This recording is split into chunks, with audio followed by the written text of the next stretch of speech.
Good news is your dates are here. What's the bad news? They're dead. Oh, you're so cool, Brewster. Everybody's a suspect! Honey, you got real ugly. Don't fuck with the Chuck! Welcome back to Toe Tag Reviews. I'm Chuck, and today we're going to be talking about a very underrated slasher film called Girl House. It was released in 2015, and it was written by Nick Gordon and directed by Trevor Matthews and John Knotts. It's kind of hard to pinpoint how much money it really made. I'm seeing sources say 1.5 million all the way up to 3.5 million. But before we get started with the actual review, please make sure that you are subscribed to the channel and that the bell notification is on. Now, enough chit-chat, and let's get started, shall we? First up, we got the facts.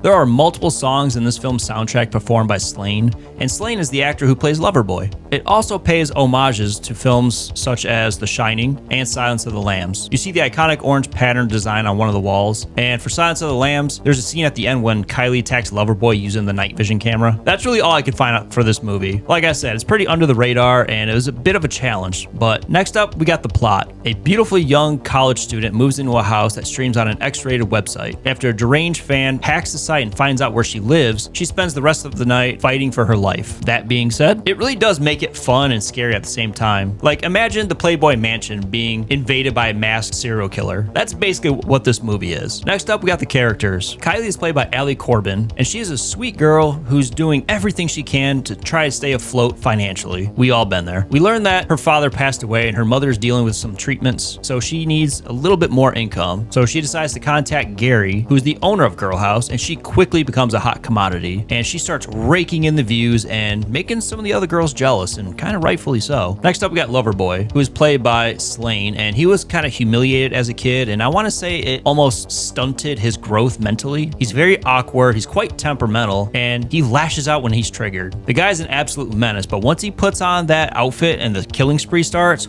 oh boy, look out. Ben is also played by Adam DeMarco, and he's kind of this shy, nerdy kid who's got a crush on Kylie since they were kids. His roommate told him about Girl House, and he realized that Kylie's one of the main stars, so he gets up the courage to ask her out. Shoot your shot, pimp! He's genuinely a nice guy. He brings up that he knows about Girl House, but he's willing to look past it. Aww. Next up, we got the kills. The kills in this movie are absolutely wild, and while there are plenty to go off of, the VHS rewind moment has to go to Heather. Clear.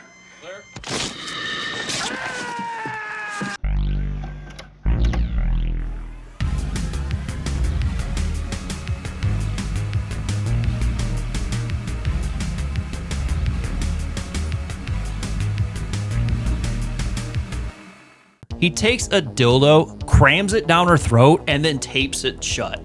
Like, not only is that creative, but that is a horrible, horrible way to go out. Next up, we got the scare factor. The movie is pretty intense, I'm not gonna lie to you. Not only from his mask, but the overall speed that Loverboy has for being a bigger fellow. And speaking of his mask, it has a lot of similarities to real-life serial killer Edward Paynell, aka the Beast of Jersey. I mean, come on, just look at that thing. That thing is terrifying. I like the choice to make him fast because typically in slasher movies, the villain's slow and methodical and takes his time. But this movie, he's got the speed and intensity when he kills, and that to me is what makes this movie stand out. Next up, we got the replay value. For me personally, it has some pretty good replay value. It's not one to throw on every night, I'm not saying that, but when my wife and I watch it every couple months, it's good to just turn the lights off, turn on the surround sound, make some popcorn, and just kick back and enjoy the night. At least in my opinion. Lastly, we got the toe tag score. I'm giving this movie 5 out of 5. I think it's a great watch from start to finish, and I really like the practical effects that we have in the movie and the overall story it tells. I know this movie isn't for everyone. Trust me, it's not for everyone. It doesn't really have a following, and it's pretty, like I said, under the radar. I know one other person that has seen this movie, so that should say something. I also see a lot of reviews on this movie saying how it's basically about hating on women. While I personally don't see that at all, that's the beauty of movies though, because everybody sees things differently, and it's okay to have differing opinions. It really is. I don't understand why everyone, if you don't agree with someone, they just fucking hate you. Like, it makes no sense to me. But let me know your thoughts in the comments and what you took away from it. All right, guys, that's a wrap on Girl House.